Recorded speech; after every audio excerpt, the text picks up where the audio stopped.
Good morning, Happy! Ano maganda sa morning kung yan ang babalandra sa'yo? Nakatulog ka ba ng mahimbing? Alam mo kasi kami ni Juan, hindi eh. Buong magdamag kasi kaming gising. Di ba, Juan? Kayong dalawa, ha? Hindi na kayo nahiya. Nakakahiya kayo, dito nyo ginagawa yan. At bakit naman kami mahihiya? Eh, nagmamahalan kami na. Alam mo, Juan, konting kahihiyan lang naman. Baka naman kasi pinag-uusapan na tayo ng buong subdivision na. Huwag kang praning Happy. Look around you. Wala pang tao. At kung si Katkat naman ang inaalala mo, huwag kang mag-alala. Tulog pa yun, maaga pa. And if ever man na malaman niya ang totoo, na matagal na kayong hiwalay ni Juan, eh di mas okay. Gusto mo ako pa magkwento sa kanya? Agatha, pwede pa. Tama na yan. At sasabihin ko sa kanya na sa ating dalawa, ako ang nagpapaligaya kay Juan. At higit sa lahat, kaya ko siyang bigyan ng tunay na anak. Hindi kagaya ni Katkat, na ampon lang. Hayop, paano mo sumusobra ka na? Sobra ka na! Bitawan mo ako! Bitawan mo ako! Kaya mo bitawan mo ako! Bitawan mo ako! Hayop ka! Paano hindi ka sa bibitawan? Mamsi!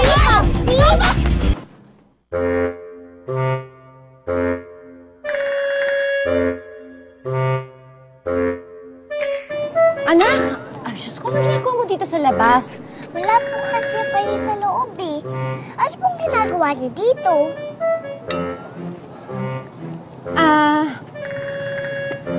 Kinakamusta lang namin yung bago nating kapitbahay. Eh bakit po ang gulo-gulo ng buhok niyo? Naku anak, hindi pa ako nakakapag-ayos kasi kakagising ko lang eh. Pati po siya? Baka hindi pa siya naliligo, anak. Oo, anak. Pati si Tita Agatha mo, kakagising lang kasi niya, kaya magulo yung buhok. Pa naliligo. Paano niyo po nalaman? Paano ko nalaman? Kinuwento sa akin ni Tita Agatha mo kanina. Diba? Oo. Pero diba, kahit nagigising ko lang, ang ganda ko pa din. Ano, anak? Pasok na tayo sa loob. Ang init dito sa labas. Halika na muna na tayo. Halika na. Dali, para makapagsuklay na rin ako. Siya nga, hindi pa naliligo eh.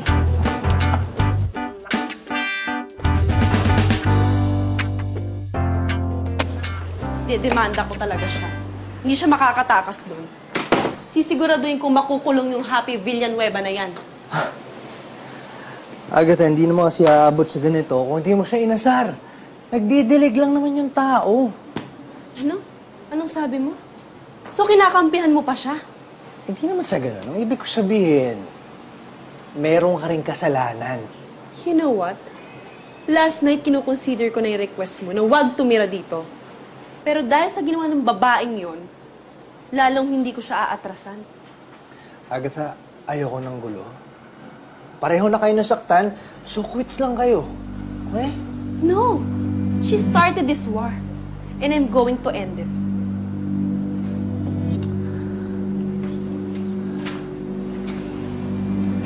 Agatha, please. Ayoko ng gulo. Okay? Ayokong umabot na magkasakitan pa kayo. Kaya kung talagang mahal mo ako,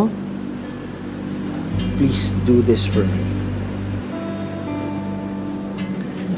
Promise me, hindi mo napapatulan si Happy. Fine.